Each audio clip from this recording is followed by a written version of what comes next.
Okay. Woo. Good morning from the 403 to the HAZ, Mr. Nelson. Happy Monday, post-Halloween. Get this chair out of the way. Oh my Lord. What do you want? Okay. Yeah, you're impressed. So, we are in Math 11 talking about, well, we're starting a new unit. And it's a pretty straightforward, quick unit. And it's around scaling, and it really just kind of marries a whole bunch of different skills together. But really straightforward, easy stuff, I think. But then again, I think everything is easy. But let's just talk. This is going to be a quick video. Let's just talk about what a scale is. Well, you will see scales in the form of numbers like this. Okay? This is called the scaling ratio. And all it tells us is for every 3 units of this, it's equivalent to 5 units of the big thing. So if I drew a triangle which was 3 by 3 by 3, if it was this scale would tell me that this triangle would have to be a 5 by 5 by 5 to fit that 3 to 5 ratio.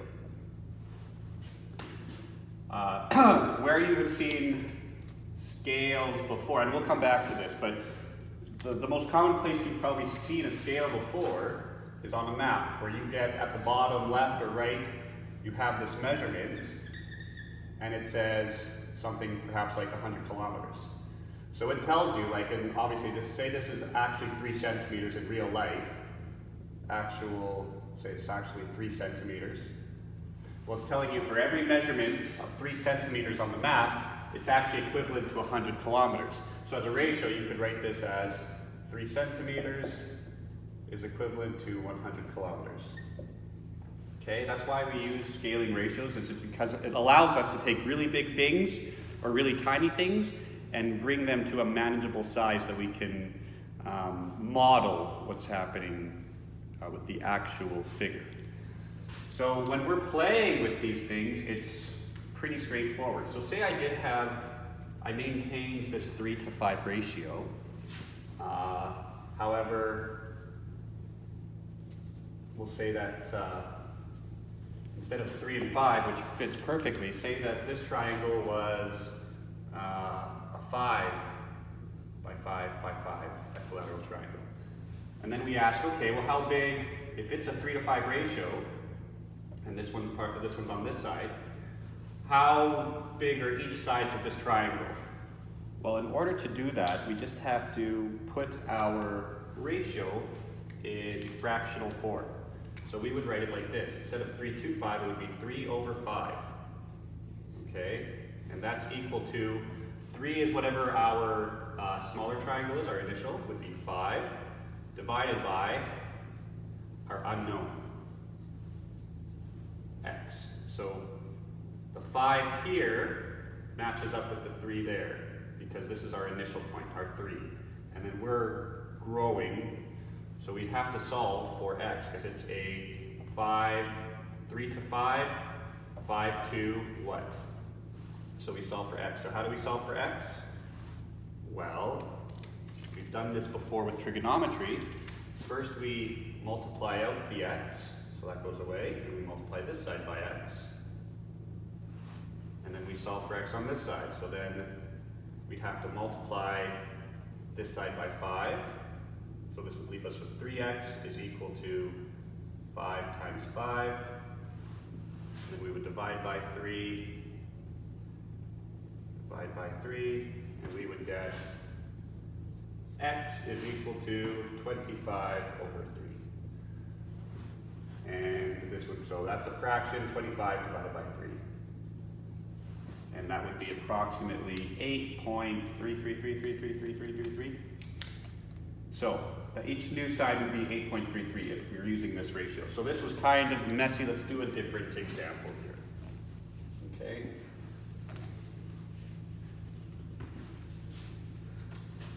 So let's actually use the map example. So I have a map of who cares a stamp. Okay? There's who cares a stamp.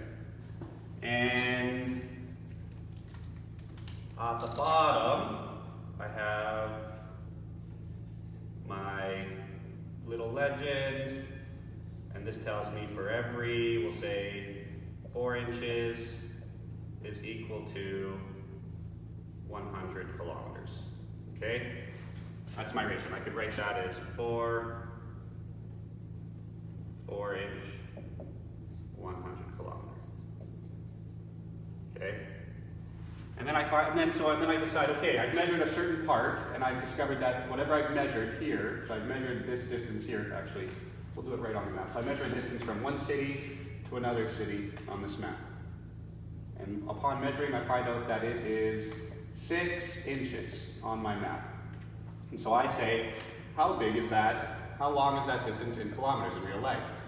Well, I go back to my ratio. So I know that it's 4 inches to 100 kilometers. So I can write this as 4 inches over 100 kilometers is equal to, now I have 6 inches, 6 is on my inch side, 6 inches over X kilometers. I don't know how many kilometers. And again, I can solve for X. Now, to make it easier for me, what I do to one side, I can do to the other. So I can solve it by by multiplying. This is one way. I can multiply by X up here. I bring it to the other side, and then I have 4X over 100 is equal to 6 inches. And then I multiply each side by 100 to get rid of that. So I multiply by 100 here, and then I have 4X 6 times 100 divided by 4 divided by 4.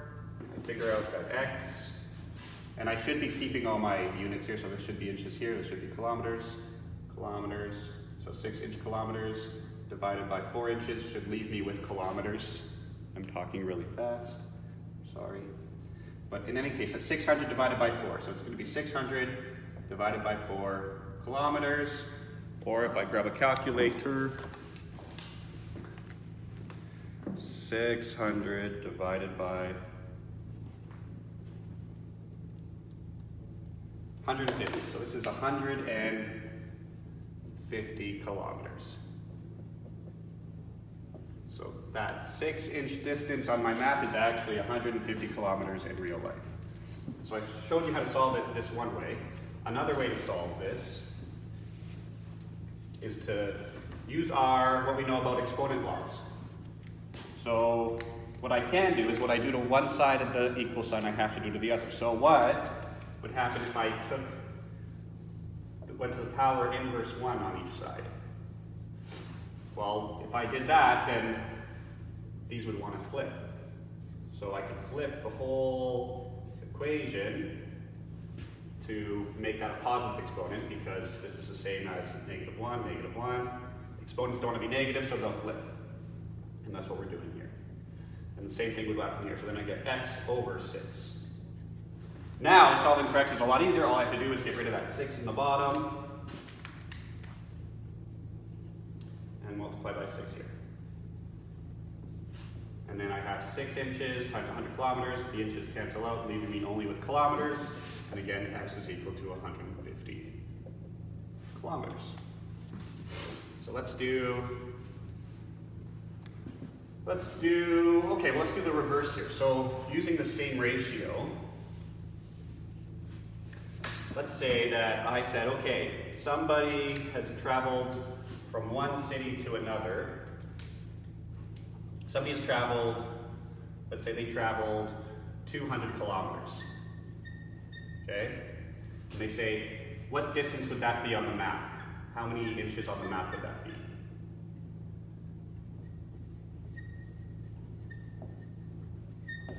Well, I would again set it up. So the first thing I do is I take my ratio and I turn it into a fraction.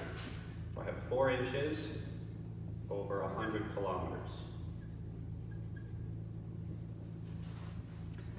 Now, kilometers have to line up with kilometers, inches have to line up with inches. So on the top is going to be my map in inches, which I'm trying to figure out.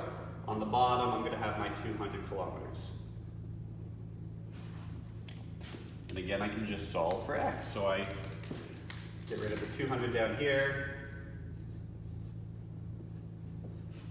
And I bring the 200 up here. And this is in kilometers. And the kilometers cancel with kilometers, leaving me only with inches. And this is x is equal to 200 times 4 is 8, divided by 100 is 8.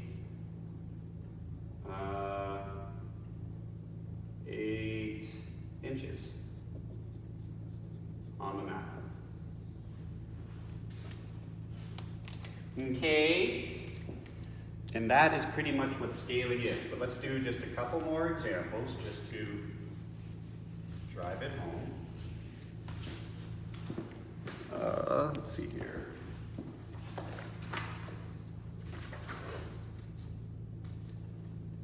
So let's say, okay, we have a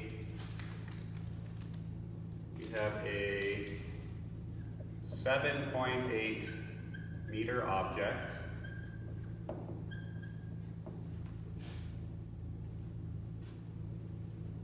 Is represented in a picture as being 1.5 centimeters. What is the scale factor?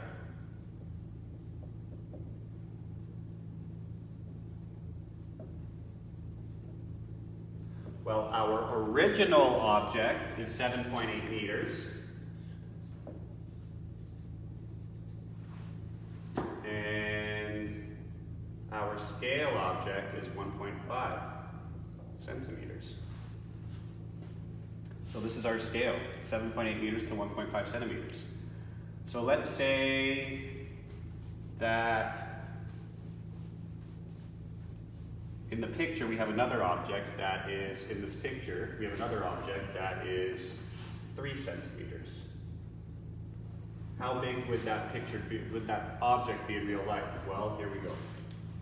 We can set this up as a fraction again, so 7.8 meters to 1.5 centimeters is equal to, so the picture's on the bottom, right?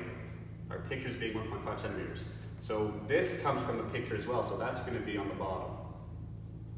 And then this is what we're solving for up here in meters. The top matches the top. So the top is real life, so the top's going to be real life over here. So we solve for x again, times 3 centimeters, times 3 centimeters, and then the centimeters cancel out, leaving me only with meters, and I get x in this case is equal to 7.8 times 3 divided by 1.5 is 15.6 meters. Now, if a 1.5 centimeter object is 7.8 meters, then something double the size in the picture should be double the size in real life, and that's exactly what we have. 7.8 times 2 gives us 15.6. Scaling. Let's do one last example. Let's see here. Okay, just a quick one here to round it out.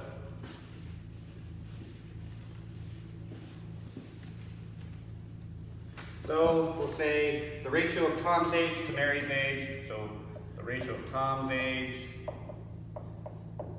to Mary's age, that's the ratio, is 3 to 4.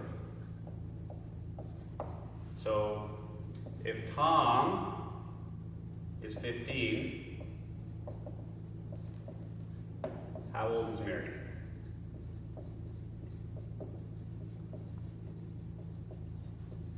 Okay, Tom is on the left, Mary's on the right. We're going to turn this into a fraction so we can do some algebra with it. So 3 over 4. Okay, so Tom is on the top, Mary's on the bottom. So if Tom is 15, well, Tom's on the top, we put the 15 up there. 15 years. And then Mary is we'll make her y, our unknown y. All I have to do now is solve for Mary. Now, what I'm going to do is I'm going to inverse both of these again so I can flip them, just so I can get the y on the top. I could also just multiply out the y on each side, but this just save me some time. So this becomes 4 over 3. 4 over 3 is equal to y over 15. Okay, and I multiply out 15 years on each side, times 15. And so I get Mary is equal to 15 times 4, 60 divided by 3, 20 years old. And we would expect if she's a bigger part of this ratio, then she should be the bigger age at the end. So Mary is 20 years old. That's how we use scaling ratios.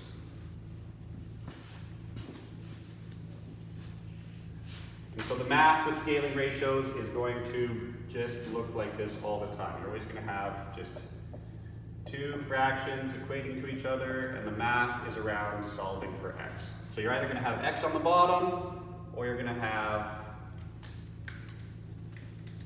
an x on the top. Kind of like we did with trigonometry. So then we can have x on the top. Okay, if x is on the bottom, we can just flip everything using our inverse. I think this is the best way to do it, quickest. So we get 6 over 5 is equal to x over 12. And then we can just get rid of the 12 to isolate for x. And so we get x is equal to 12 times 6 is 72 over 5. And then whatever that works out to. And then the other case where x is already on the top, where we don't have to do this first step here to bring x to the top. So all we have to do here is just get rid of the 7.3 on the bottom to isolate for x. And then x is equal to 7.3 times 1.2 divided by 4.9 is equal to 1.78. We'll say 1.8. Okay? That's it, that's scaling ratios. It allows us to take bigger objects and to just, and we use scaling ratios so that if we have a three-dimensional object and we decide to scale it down, well, each dimension, length, width, height, we're gonna reduce it by the same factor so that our model, school for ants, our model will represent the real life object, which is in a miniature scale.